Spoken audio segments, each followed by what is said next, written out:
Alright, gang. I think it's go time. So let's just switch to live here.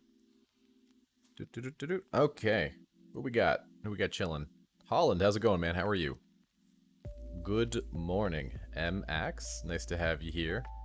So, basically how we do these, if you guys have never been to a live stream of the Patreon variety, is people have left questions on the Patreon topic. So I kind of just bounce back and forth between the comments that are on the Patreon topic and the people who are live. And obviously, once we get through all the questions, we'll make sure that everybody in the live stream is well taken care of, and then we'll throw it down and probably gonna release a video later today too. We'll see. We'll see. I have a lot of free time. Rare. So, if you guys just want to leave some questions that you may have in the chat, I'm going to start reading off a couple questions from Patreon. And then, like I said, we'll just kind of bounce back and forth. So, the first comment / question is from Matthew Marsh. I was waiting for my date at a restaurant that me and my ex would occasionally go to. Got there early to get a table. While I was waiting, a group of girls were staring at me along with the bartender.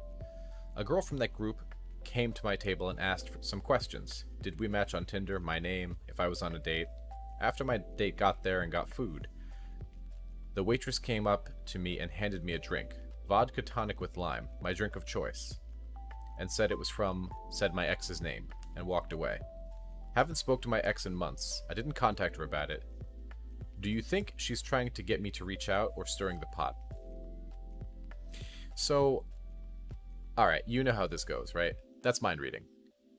And thank you for the additional context, because you left all this out. It's total mind reading. Could she be trying to get you to reach out? Maybe. Could she be stirring the pot? Maybe. Probably not. But either way, it's kind of irrelevant, isn't it? Because if your ex broke up with you and decided to unilaterally end the relationship, unilaterally meaning you had no say, it was completely taken out of your hands.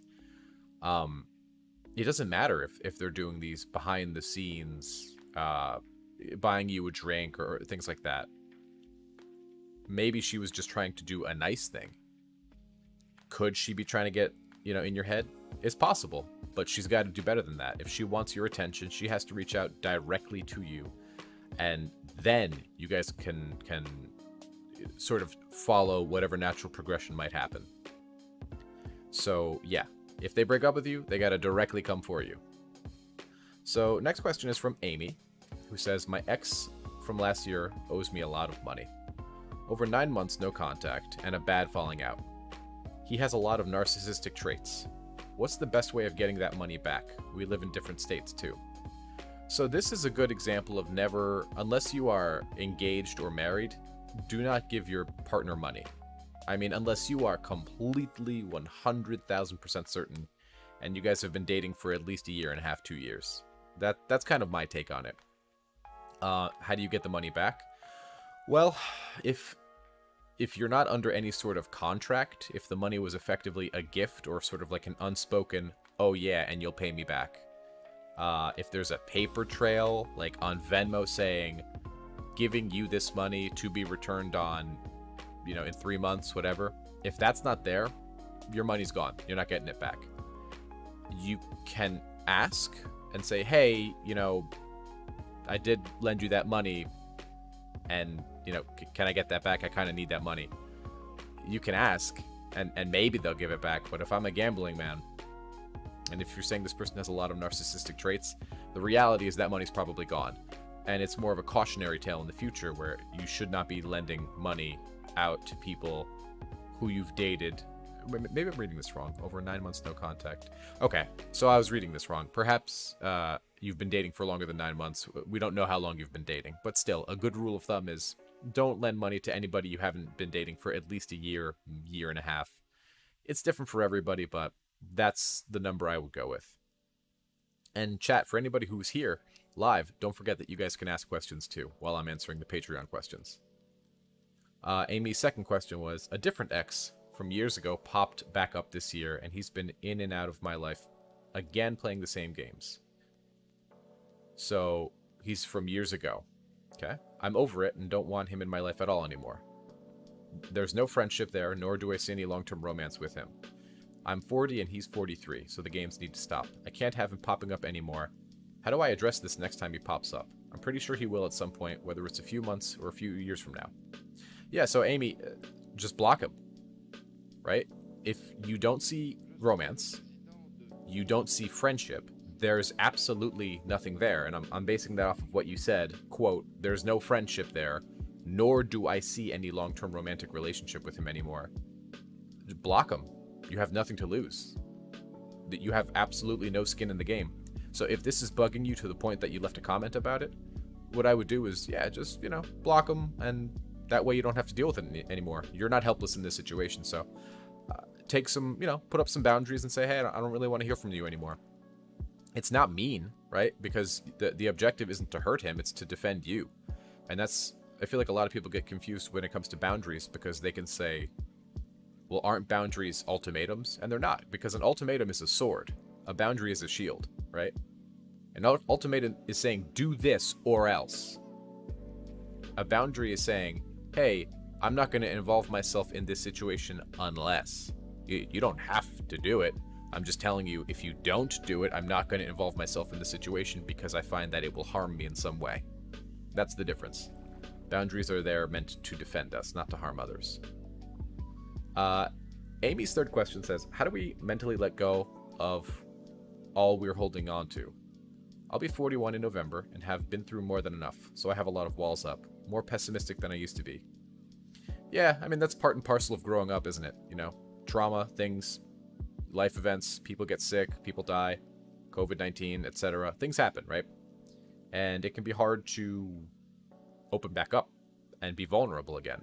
And the pessimism and cynicism are there to sort of make sure that we don't get hurt anymore. But the irony is, you can't experience the joy life has to offer unless you're vulnerable.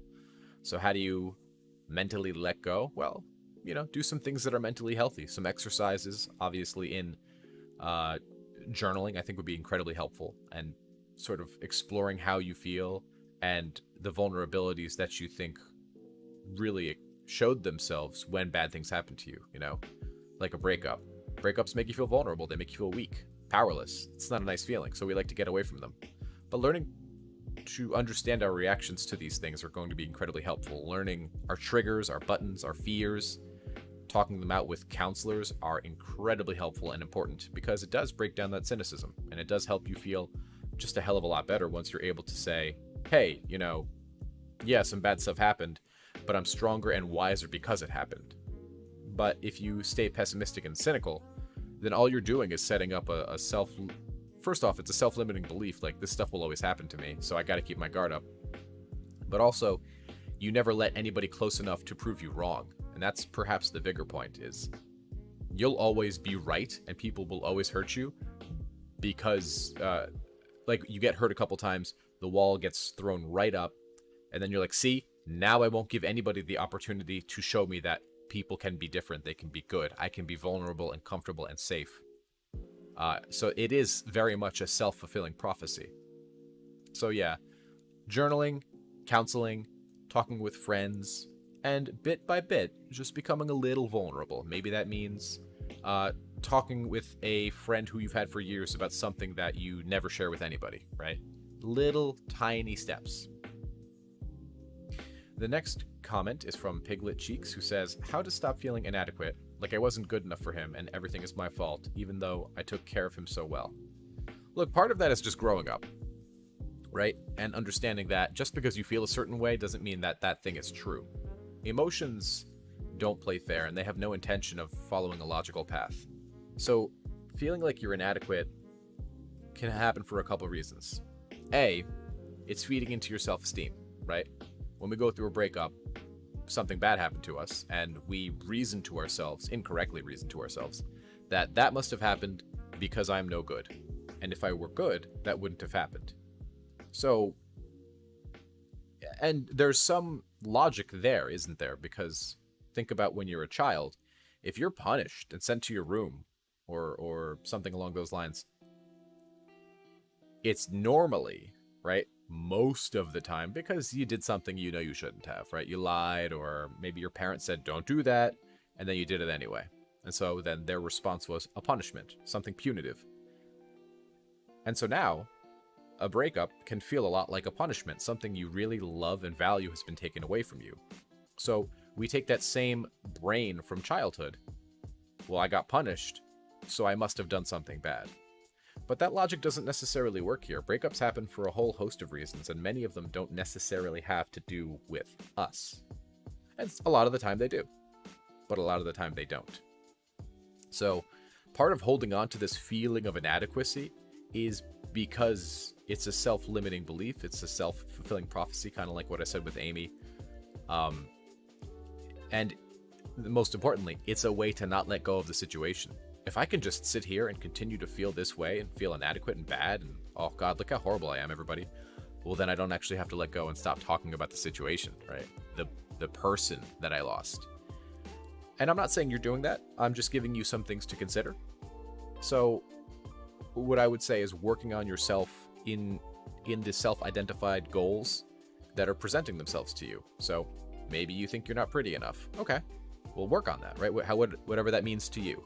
Maybe you think you're overweight. Okay, work on that. Maybe you think you're not interesting. Work on that, right? In bite-sized pieces, step by step. For everybody, it's different. My goals are different than your goals, which is why they have to be self-identified goals. You can't just randomly, oh, well, Bob over there read a book about attachment theory, so I should do that. Maybe it'd be helpful, but you and Bob live different lives. You're different people. So you should kind of turn to different antidotes, I think. So the reality is, seems like you took care of your ex pretty well, and seems like he's missing out. I mean, that's the logical reality of the situation. So be careful about giving in too much to the emotions. They're there, they matter, they're important, but they don't get to... They're petulant 6-year-olds running around in your brain. They don't exactly think for themselves. Alright, next comes from Alex. I need to get over you to find myself.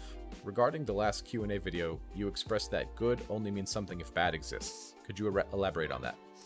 Yeah, man, so look, if everything in the world is awesome all the time, nothing is. It can't, right? If every piece of food you've ever bitten into is amazing, well then amazing begins to mean nothing because you have not had food that is bad to compare it to. If you are in one relationship your entire life, only that one relationship, you have nothing else to compare that relationship to. Therefore, you cannot weigh it. You have no sense of scope or scale, right? So, regarding what I said, good can only exist if bad exists. If everything is amazing all the time, nothing has ever sucked ever, good cannot mean anything. It loses its meaning. Good is on the far right of the spectrum. Bad is on the far left of the spectrum. So you're saying things are always at 100% of all the time ever good. There's no spectrum there because there was no other option. It was only ever good. And that's just not the way the world is. We don't live in that world. Things can be good, things can be bad. You can be happy, you can be sad. You can be up, you can be down, right? It can be salt, pepper, peanut butter, or jelly. That's it. So that's kind of what I'm getting at. And I think yours was in regards to your ex saying, like, I need to break up with you to find myself. What they're saying is, I've only ever had you. I've only ever been so-and-so's girlfriend or boyfriend or whatever. I need to see what it's like to be just me. Or maybe, this is just a guess, this is no need to panic, just an example. Maybe I need to go date someone else. Maybe I need to be able to be in a relationship or have sex with someone else to compare, like, was it good? Was it bad? Is what I good? Listen to me. Is what I had good? Is what I had bad? I don't know. I have nothing to compare it to. I have no scope or scale. All right. So another question from Amy says, explain more why manifesting is bad. I have my views on it and think a lot of the manifesting law of attraction channels make people delusional and obsessed with getting their exes back. And it's bad for your mental health and personal growth. Hold on, I hate this song so much. I gotta remove this. There we go. So why is manifesting bad? Because it's First off, it's just bullshit. It's all fake. It's 100% of it's fake. Let me put it to you like this. If manifesting were real, the United States would have invaded it. Manifesting, law of attraction, it's all bullshit. Here is the original, and this is actually trackable. You can look this up and prove me right or wrong on this. The law of attraction, first off, it's not a law. It's not like a law of physics. The original law of attraction was this. If you act a certain way, you will eventually realize that thing, right? That does not mean if I act like I can fly, I can eventually fly. No, not like that. What it's saying is if I adopt the behaviors of a certain thing, I will be that thing within the reasonable sense of the word. So here's an example. If I'm someone who's overweight and let's say I need to lose 30 pounds to be a bit leaner. Well, if I begin acting as though I have already lost the 30 pounds, the behaviors of someone who is lean, healthy, I will eventually realize that goal. Why? Well, because if you are truly acting as though you are lean and healthy, and you truly believe you are lean and healthy, that means you're going to adopt the behaviors of someone who is lean and healthy, meaning you will normally, healthily lose weight. Would a lean, healthy person eat that extra piece of chocolate cake? No. A lean, healthy person would have a big plate of salad and then maybe some chicken, clean, healthy, and then maybe after they would go for a long walk. That's something a lean, healthy person would do. Would an overweight person engaging in overweight, unhealthy behaviors engage in that piece of chocolate cake? Yes, they would. That's the law of attraction. And you'll hear that from people like Tony Robbins. That's the correct law of attraction. It was then perverted and bastardized into this, you can manifest things, and since humans are made of matter and thoughts are within humans, then that means thoughts are matter, and that you can send your thoughts and energy and your vibrational frequency, you can send it up into Mars, and then, you know, you can eat half a Fig Newton, and then somehow you'll have $1 million. It's just bullshit. It's bullshit meant to sell you people things. And a common point that I bring up is, look at all these people on YouTube who are like law of attraction gurus and experts, and their channels have hundreds of thousands of views, or subscribers, whatever. Why are all their videos monetized? Could they not just manifest themselves millions of dollars? Why bother putting ads on their channel? Because ads make you money. So it just doesn't make sense. When you begin sort of compiling all this stuff, it doesn't make any fucking sense. And that's because it's bullshit. And it was primarily brought about by a documentary, I think it started as a book, called The Secret. And The Secret was like, did you know that because human beings are made of matter and energy, and your thoughts are made of pure energy, as is the world made of matter and energy, you are a creator. It's just bullshit. It's all bullshit. It's not how physics works. It's not how any of that works.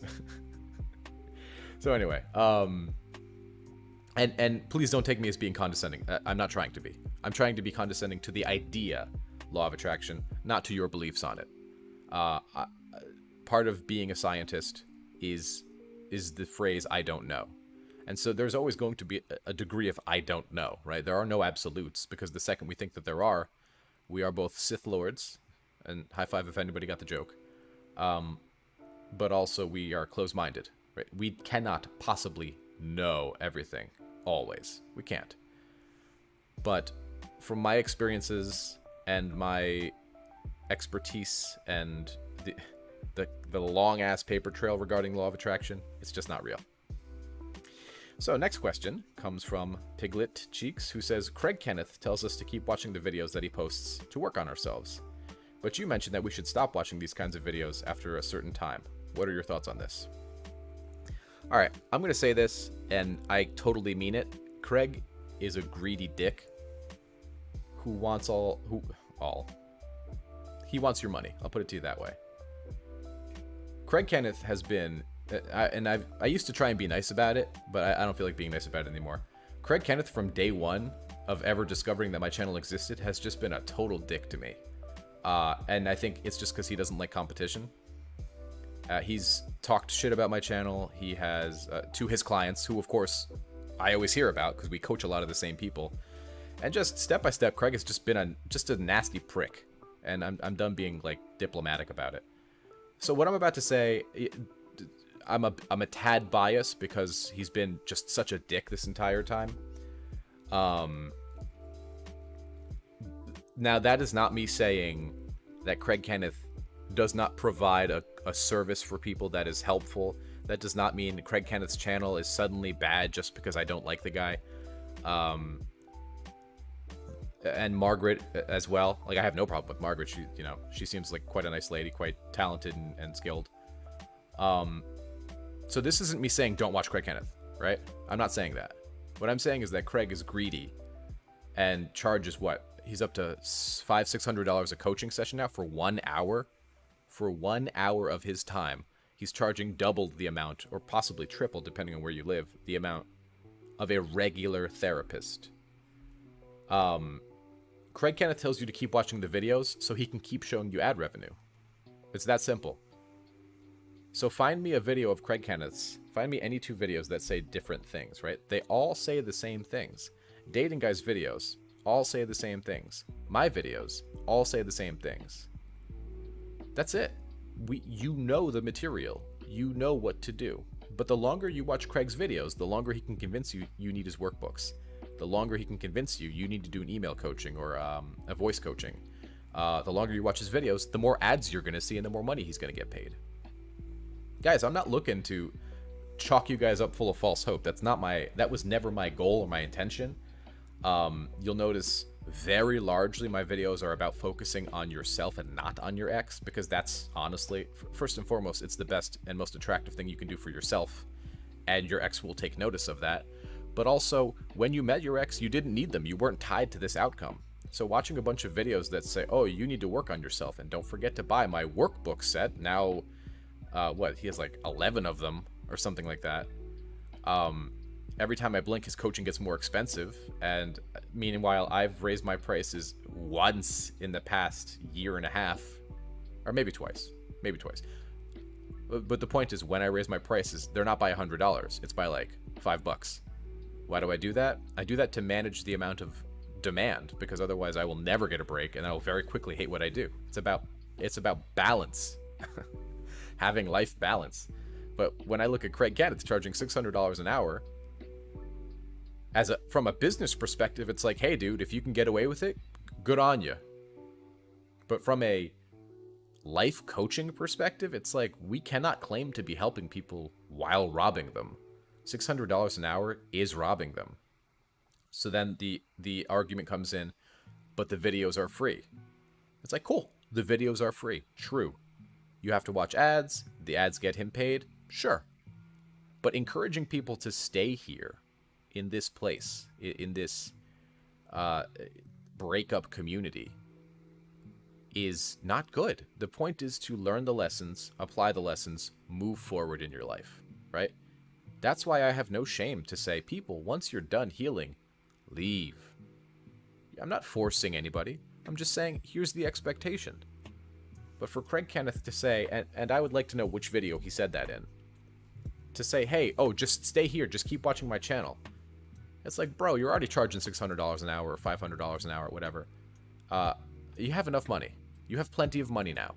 You don't need to also continue fucking with people. And maybe that's not his intention. Maybe he really thinks his videos are helping people, but then that just means he's too far from a breakup. He forgot what it's like to be in a breakup and to crave hope. Because that's what people do when they're going through breakups. They crave hope. And I don't think that's good. I don't think it's healthy. And I can't stand his videos anymore, because most of them are him talking about how amazing he is. And, dear Craig Kenneth, blah, blah, blah, blah. Here's my situation.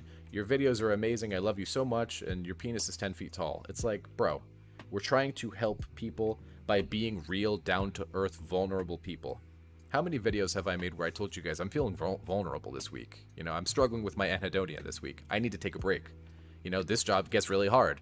How often I say that type of shit? I'm vulnerable with you. I'm real with you guys. I'm not looking to be this just perfect human being where everything's always good and amazing. I'm not. I fuck up all the time. So I realize I'm on a soapbox a bit, but it's just, it's because I am passionate about what I do, and I don't want people to be, to leave a place, to remain in a place that can continually hurt them. There are some people on the Discord that I run that have been on that Discord for years, still talking about the ex that brought them here. It is not a judgment. I don't judge them. I don't feel sorry for them. I want to help. But sometimes you need to help yourself by understanding, okay, enough is enough. It is time to move forward in my life and take the next step. And the next step is scary, but it's also one of the best things you'll ever do for yourself. Amy says, thanks. Those law of attraction YouTubers are full of it. They talk in circles. They absolutely do. I tried to get into law of attraction, and it's all nonsense and bullshit. Yeah, it is. It's 100% bullshit.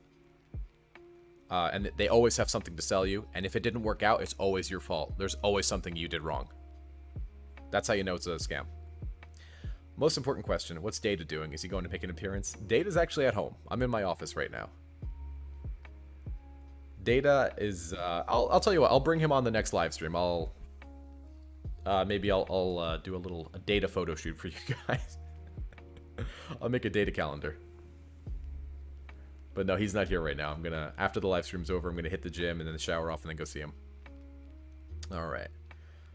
The next question is from Jose Lopez.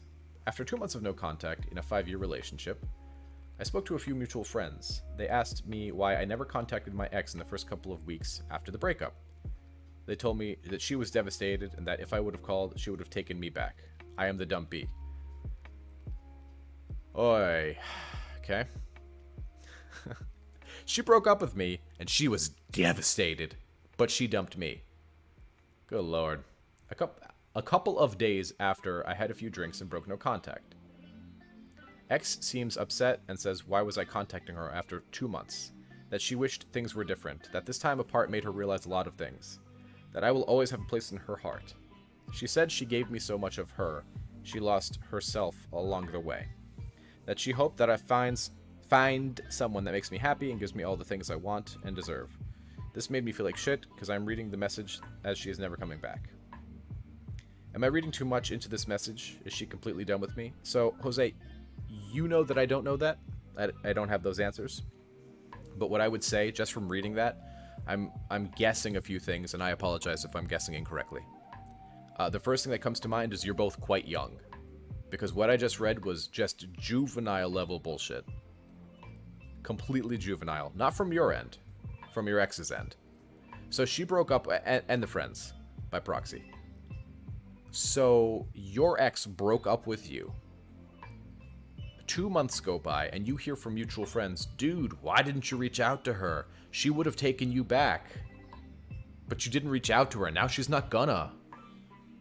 That's manipulation, man. That is classic gaslighting and manipulation to make you feel bad. To make you feel like even though she broke up with you, you should have chased. How dare you not chase?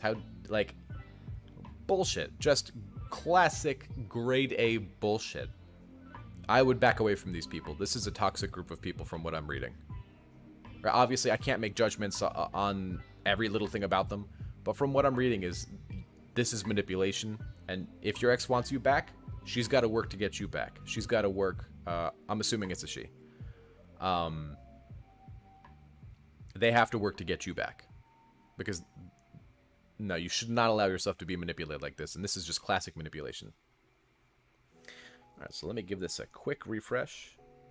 And gang, make sure that, for whoever's here live, make sure you write down any questions you want me to get to. Ah! Natalie K says, what's your take on Susan Winter? I love Susan Winter. I love Susan Winter. She is... Okay.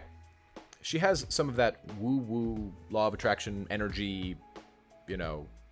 If you pull your energy back, your ex will sense your energy missing, and then all that. That part I don't really buy into.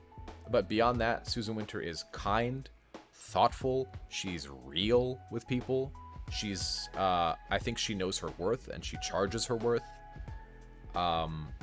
I don't think she's here to take anybody for a ride or just, you know, shake them down for money. I don't get that from her at all. She's kind.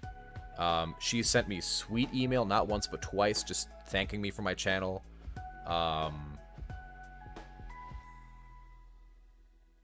Yeah, no, I have nothing negative to say about Susan.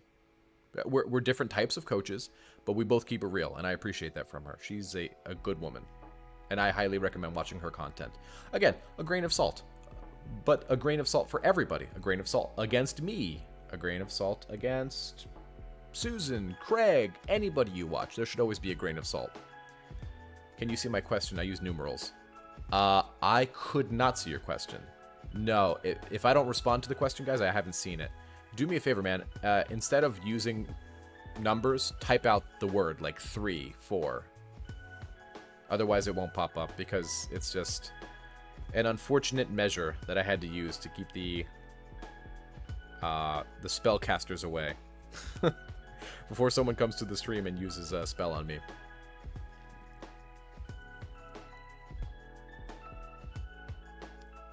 And Natalie, thank you so much for your compliment. I really appreciate it. All right. Let's see here. Do special characters affect comment visibility? Yeah, usually. Because remember, guys, I have a lot of people who come to these channels. And they try and... Hi, Alex. Alexandra, how are you? A lot of people come to this channels like mine that get a lot of traffic, and what they'll do is use this as like free advertising. Like they can post a bunch of comments, and a lot of them say things like, oh, you know, if you contact Dr. Mufasa, he can help you cast a spell which will make your ex come back in 10 days guaranteed, and all it takes is the numbers on the back of your credit card and your social security and all the gold that your mother owns. So it's just like, you can't buy into that shit. So in order to keep up, and I used to have to remove hundreds of comments a day, because every time I set new parameters for the spam filter and put in different phrases and letters that are not allowed on the channel, they will find just a new way to do them.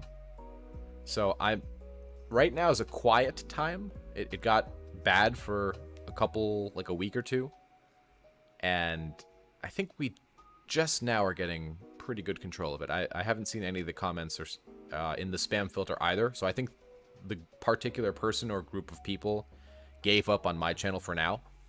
But they were really, really bad about it. You know, they'll give you some number to call, and they'll say, oh, just WhatsApp this number, and then we will help you get your ex back. And unfortunately, I have heard of a commenter or two on my channel in a moment of grief who have fallen for that. So it's really just me not wanting people to, you know, A, lose money, but B, lose mental health, right? Because now on top of losing money from one of these fucking scammers, now they're beating themselves up like, oh god, I was so stupid, you know. And some of these scammers are like nasty. They're like really nasty. They'll find out information about you enough to track down who you are and people around you, and then they'll start shaking down people around you for money. And they'll say, if you don't do this, I'm going to tell everybody that you signed up for this scam. Like, these people they're criminals. But because they're typically in different countries, there's nothing legally really to do. So if you guys want to help out with that, if you ever see those types of comments, the best thing you can do is just report them, and just don't make sure to encourage whoever has the comment, because they'll never just post their own comment, right? They'll always post as a reply to someone else's comment. So if you see that, just, you know, report it to YouTube, and I'll see it when you report it, and you know, type under that person's comment, hey, don't fall for this. That's all we can really do. But like I said, right now we're in a pretty good spot. We're in a pretty good spot. All right, let me refresh this again. All right, so we got to everybody's questions, and I'm going to leave the stream up for another few minutes just to make sure that everybody here's questions got answered, because I do see we have a couple people here. And guys, do me a favor, if you're looking to have if you're having a if there's any question that you want answered, please just make sure that it does not have any numbers in it, right? You can use the word 4 or 3 or 7, but do not type the numeral 4 or 3 or 7, because otherwise YouTube won't even show it to me. And I want to refresh this one more time. Okay, here. Natalie asked another question. Natalie said, if someone reads a subreddit like "Our Breakups," it seems that the amount of people who never heard back from their exes outnumbers the ones who did. Do you think it's some type of reversed survivor's bias paradox? Like, if you got yours, you do not go back to Reddit to report? Oh, God, absolutely. The vast, vast, vast, vast majority of people who get their exes back do not report back about it. That doesn't mean it never happens. But also, you have to understand that places like Reddit, especially those subreddits, are much of the time, they're cesspools, right? They're just people who are... They're so cynical. They are, by and large, people who don't participate in their own life. They're, by and large, not always. In fact, I'm sure there's thousands of people who this is not true about.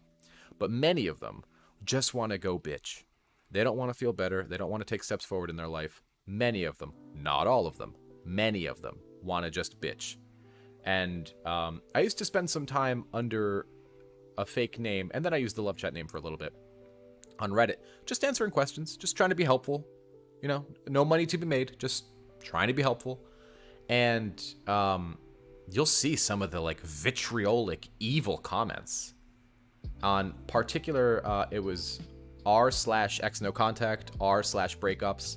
Breakups has definitely gotten less bad, for sure, but it's still not great. But basically what I'm saying here is many people who get their ex back do not report back about it. Sometimes I get an odd email here or there with a success story, but no, many more people are looking for that hope and sort of trying to feed on that hope. And they'll add, like, guys, the numbers are clear. More people do not get their ex back than do. But you guys already knew that. So yeah. Yeah, I don't. You guys definitely already knew that. More people don't come back than do. But it is impossible to take that statement and apply it to any one particular situation because the details within the situation are always different. If you had an exact copy of your relationship, fine, you could compare it to that. But you don't. You never do. So people look for like underlying correlations, and a lot of the time they just do not exist. There's too many variables, way too many. Different part of the world, different age, different languages spoke, different ways of courtship. How long was the time of dating? Like, there are just way too many variables. What was the reason for the breakup? Was there abuse involved? Were there children? Were there financial ties? Just too many variables. There's no way to compare one situation to another and try and glean hope or doom from it. What people don't like is they don't like being uncertain because it's uncomfortable. It doesn't feel good. And I'm with... It shouldn't feel good, right? Uncertainty's weird. We worry about our survival if we don't know what's coming next. How can I prepare for it? But a breakup's not going to kill you. Okay, so... Max says, since then, university...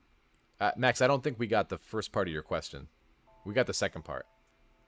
The part I got was, since then, university finally started in presence, and I started a new part-time job as a waiter in a busy restaurant and started dating again. Still feels like I miss my ex more and more. I don't know what the first part was, but I can answer the second part. I would call that pretty normal, right? As you're going about life and sort of adjusting, it's going to hurt first, and then it's going to feel better, right? The old adage, it gets worse before it gets better. So give yourself some time there, right? Especially as you're doing all these new things, and what do you want to turn to? You want to turn to someone for comfort and security. You're turning to, after a breakup, you're turning to nothing, right? Usually. We just kind of like to feel bad. So give yourself some time to readjust to this, this new part-time job and to being used to being in the dating scene again, it will start to feel more normal. You'll start to feel more comfortable, and some of this pain will go away. It's very normal what you're going through. Very, very normal. So, Liad says, I gave my ex an iPad a day after she said it's over with an apology letter for lying. I was planning to give the iPad for our 1 year. She said thanks for the iPad. Should I ask for the iPad back? I remember talking about this in our coaching. I mean, there's no right answer, man. You know you shouldn't have given her an iPad. You know you were basically, and we talked about this on our call, you were trying to sort of buy her in a way. And I hear you. You were going to give it to her anyway. I hear you. But she broke up with you before the anniversary, and then you gave her the gift after the breakup. So for her, it's she shouldn't have kept it. Her accepting the iPad was the wrong thing to do. And why'd she keep it? Because she's young, right? She's young. Young people tend to lack grace. That wasn't a graceful thing to do, and it wasn't graceful of you to offer it. My ex was pushy on marriage, and we hadn't been together for a year. Reason being, she is undocumented. After how long of being together should a couple think about marriage? How quick is too quick? I mean, your ex was pushing for marriage because she wanted you to guarantee her ability to stay in the United States, right? So yours was not a marriage of love as much as it was a marriage of circumstance, had you got married. There's no right answer for how long people should wait. I would say, as a rule of thumb, you should date someone for at least 8 months before you think about marriage with them. You know, my partner and I, at some point, eventually will be getting married. But, you know, I'm a fair bit older than you. And when you're older and you have more boundaries and more life experience and you're able to kind of just have the no bullshit conversations with your partner, yeah, you can speed things along. But me and my partner have been together for a long while. I would say 8 months minimum. And as you get older, like in your 40s, 50s, you know, maybe 7. I would go no lower than 7 months personally. The problem with the question is that there's no right answer. I would just say you want to be together long enough to, you know, sleep over the other person's house for a bunch of days in a row, see how they piss you off, see how you handle fights. Think about themes rather than specific timelines. And the timelines, there's no guarantee. It's just, hey, usually within this timeline, usually you've been through your first fight. Usually you've, you know, etc. So, hey Max, you're welcome. Hope that was helpful. Just give yourself a break, man. You're experiencing new circumstances. You're experiencing new situations. You are supposed to want to reach out for comfort. That is very normal. So give yourself some time to adjust and give some time for you to be like, okay, I have the hang of this job. I don't consider it new anymore. Okay, I have the hang of dating. This isn't new anymore. And, you know, give yourself time, all right? And as that time goes on, you'll feel better, I promise. So, good. We knocked out quite a few questions this time. And I'm glad that everybody was able to be here. I'm going to drop the stream in just a minute. And if you guys didn't get a chance to get a question answered, or if for some reason your question didn't show up, please feel free to leave that question on Patreon, and I will answer it there in text. But yeah, it's always good having you guys here. Another video is going to be coming out for you guys in November, and I think I'll also do that topic where I ask for your specific questions about your specific situations, and I'll make a non-live video about that as well. So, folks, I hope this was helpful. I hope you guys enjoyed. It's great having you all here, and I will talk to you all next time.